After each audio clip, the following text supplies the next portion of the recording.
इसके बाद वहां क्या हुआ? महर्षि ब्रह्मा जी ने कहा, विप्रवर नारद, तुम धन्य हो, भगवान शिव के सेवक हो, अतः शिव की लीला से युक्त जो उनका शुभ चरित्र है उसे भक्ति पूर्वक सुनो। तात, पूर्व काल में मैं एक बार जब मोह में पड़ गया था और भगवान शंकर ने मेरा उपहास किया, तब मुझे वहां बड़ा क्षोभ हुआ। वस्तुतः भगवान शिव की माया ने मुझे वहां मोह लिया था, इसीलिए मैं भगवान शिव के प्रति ईर्ष्या करने लगा। इस प्रकार सो बताता हूँ, सुनो। मैं उस स्थान पर गया जहाँ दक्षराज मुनि उपस्थित थे, वहीं रति के साथ कामदेव भी था। श्री नारद, उस समय मैंने बड़ी प्रसन्नता के साथ दक्ष तथा दूसरे पुत्रों को संबोधित करके वार्तालाप आरंभ किया। उस वार्तालाप के समय मैं शिव की माया से पूर्णतः मोहित था, अतः मैंने कहा, पुत्रों, तुम्हें ऐसा प्रयत्न करना चाहिए जिससे महादेव जी किसी कामनीय कांति वाली स्त्री का पानी ग्रहण करें। इसके बाद मैंने भगवान शिव को मोहित करने का भार रति सहित कामदेव को सौंपा। कामदेव ने मेरी आज्ञा मानकर कहा, प्रभु, सुंदरी स्त्री ही मेरा अस्त्र है, अतः शिव जी को मोहित करने के लिए किसी नारी की सृष्टि कीजिए। यह सुनकर मैं चिंता में पड़ गया और लंबी सांस खींचने लगा। उस निश्वास से राशि राशि पुष्पों से विभूषित वसंत का प्रादुर्भाव हुआ। वसंत और मायानी ये दोनों मदन के सहायक हुए।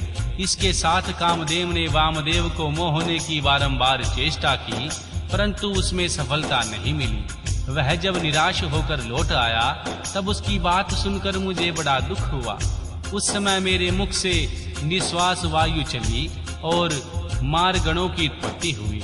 उन्होंने मदन की सहायता के लिए आदेश देकर मैंने पुनः उन सबको शिव जी के पास भेजा, परंतु प्रयत्न करने पर भी वे भगवान शिव को मोह में न डाल सके।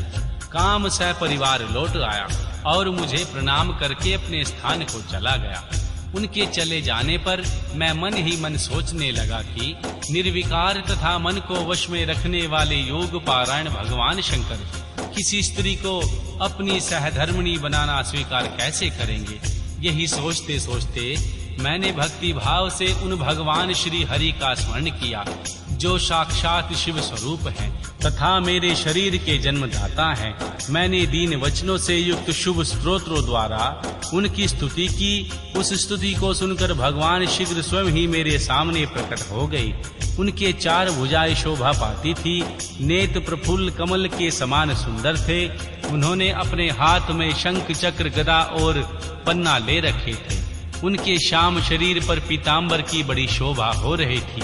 वे भगवान श्री हरि भक्त प्रिय हैं, अपने भक्त उन्हें बहुत प्यारे हैं। सबके उत्तम शरणदाता उन श्री हरि को उस रूप में देखकर मेरे नेत्रों से प्रेमाश्रुओं की धारा बह चली और मैं गदगद कंठ से बारंबार उनकी स्तुति करने लगा। मेरे उन स्तोत्रों को सुनकर अपने भक्तों के दुख दूर करने वाले भगवान विष्णु बहुत प्रसन्न हुए और शरण में आए हुए मुझ ब्रह्मा से बोले, महाप्राज्ञ, विधात, लोक दृष्टा ब्राह्मण, तुम धन्य हो। बताओ, तुमने किस लिए आज मेरा स्मरण किया और किस निमित्त से यह स्तुति की जा रही है? तुम पर कौन सा महान दुख आ पड़ा है, उसे मेरे सामने इस समय कहो, मैं वह सारा दुख मिटा दूंगा। इस विषय में कोई संदेह या अन्यथा विचार नहीं करना चाहिए। तब श्री ब्रह्मा जी ने सारा प्रसंग सुनाकर कहा, केशव, यदि भगवान शिव किसी तरह पत्नी को ग्रहण कर लें तो मैं सुखी हो जाऊंगा, मेरे अंतकरण का सारा दुख दूर हो जाएगा। इसी के लिए मैं आपकी शरण में आया हूँ। यह बात सुनकर भगवान मधुसूदन हंस पड़े और मुझ लोकदृष्टा ब्रह्मा का हर्ष बढ़ाते हुए मुझसे शीघ्र ही यूं बोले, विधात, तुम मेरा वचन सुनो।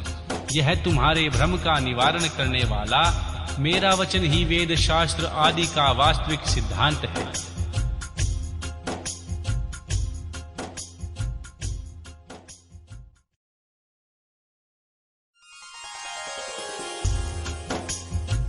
भगवान शिव ही सबके कर्ता भरता पालक और हरता संहारक हैं। वे ही परातत्पर पार ब्रह्म परेश निर्गुण नित्य अनिर्देश्य निर्विकार अद्वितीय अच्युत अनंत सबका अंत करने वाले स्वामी और सर्वव्यापी परमात्मा एवं परमेश्वर हैं। सृष्टि पालन और संहार के कर्ता, तीनों गुणों को आश्रय देने वाले व्यापक श्री ब्रह्मा, श्री विष्णु और श्री महेश, नाम से प्रसिद्ध रजोगुण, सत्वगुण तथा तमोगुण से परे माया से ही भेदयुक्त प्रतीत होने वाले निरीह माया रहित माया के स्वामी या प्रेरक चतुर सगुण स्वतंत्र आनंद घन स्वरूप निर्विकल्प आत्माराम निर्द्वंद्व भक्त परवश सुंदर विग्रह से सुशोभित योगी, नित्य योग पारायण योग मार्गदर्शक, गर्वहारी लोकेश्वर और सदा दीन वत्सल है। तुम उन्हीं की शरण में जाओ। सर्वात्मना भगवान शंभु का भजन करो, इससे संतुष्ट होकर वे तुम्हारा ध्यान करेंगे। ब्राह्मण, यदि तुम्हारे मन में यह विचार हो कि शंकर पत्नी का पानी ग्रहण करे तो शिवा को प्रसन्न करने के उद्देश्य से शिव का स्मरण करते हुए उत्तम तपस्या करो। अपने उन मनोरथों को हृदय में रखते हुए देवी शिवा का ध्यान करो। ये देवेश्वर यदि प्रसन्न हो जाएं तो यह सारा कार्य सिद्ध होगा। यदि शिवा सगुण रूप से अवतार ग्रहण करके लोक में किसी की पुत्री हो, मानव शरीर ग्रहण करे, वे निश्चय ही महादेव जी की पत्नी हो सकती है। ब्राह्मण, तुम दक्ष को आज्ञा दे दो कि वे भगवान शिव के लिए पत्नी का उत्पादन करके भक्ति भाव से प्रयत्न पूर्वक तपस्या करें। तात, शिवा और शिव दोनों ही भक्त के अधीन जानना चाहिए।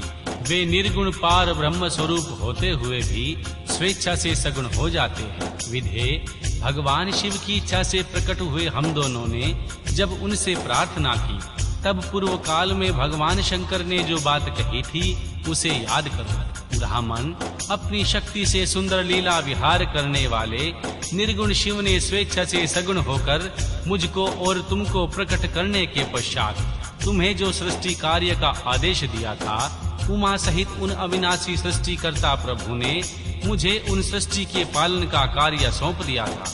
फिर नाना लीला विशारद उन दयालु स्वामी ने हंसकर आकाश की ओर देखते हुए बड़े प्रेम से कहा, श्री विष्णु, मेरा उत्कृष्ट रूप इन विधाता के अंग से इस लोक में प्रकट होगा, जिसका नाम रुद्र होगा। रुद्र का रूप ऐसा ही होगा जैसा मेरा है, वह मेरा पूर्ण रूप होगा। तुम दोनों को सदा उसकी पूजा करनी चाहिए। वह तुम दोनों के संपूर्ण मनोरथों की सिद्धि करने वाला होगा, उसी जगत का प्रलय करने वाला होगा। वह समस्त गुणों का दृष्टा, निर्विशेष एवं उत्तम योग का पालक होगा।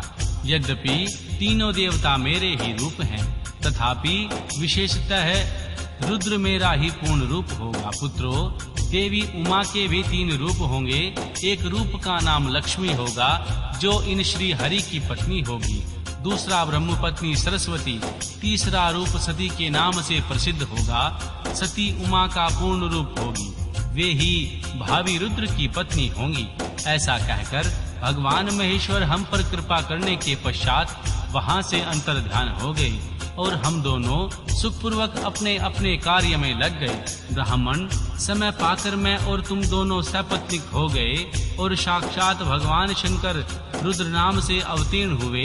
वे इस समय कैलाश पर्वत पर निवास करते हैं। ब्रजेश्वर, अब शिवा भी और सती नाम से अवतीर्ण होने वाली है, अतः तुम्हें उनके उत्पादन के लिए यत्न करना चाहिए। ऐसा कहकर मुझ पर बड़ी भारी दया करके भगवान विष्णु अंतर ध्यान हो गए और मुझे उनकी बातें सुनकर बड़ा आनंद प्राप्त हुआ। अध्याय 7-10 राजा दक्ष की तपस्या और देवी शिवा का उन्हें वरदान देना। महर्षि नारद जी ने पूछा, पूज्य पिताजी, दृढ़ता पूर्वक उत्तम व्रत का पालन करने वाले दक्ष ने तपस्या करके देवी से कौन सा वर प्राप्त किया तथा वे देवी किस प्रकार दक्ष की कन्या हुई? श्री ब्रह्मा जी ने कहा, हे नारद, तुम धन्य हो। इन सभी मुनियों के साथ भक्ति पूर्वक इस प्रसंग को सुनो। मेरी आज्ञा पाकर उत्तम बुद्धि वाले महाप्रजापति दक्ष ने क्षीर सागर के उत्तर तट पर स्थित हो देवी जगदम्बिका को पुत्री के रूप में प्राप्त करने की इच्छा तथा उनके प्रत्यक्ष दर्शन की कामना के लिए उन्हें हृदय मंदिर में विराजमान करके तपस्या प्रारंभ की। दक्ष ने मन को संयम में रखकर दृढ़ता पूर्वक कठोर व्रत का पालन करते हुए शौच संतोष आदि नियमों से युक्त हो, 3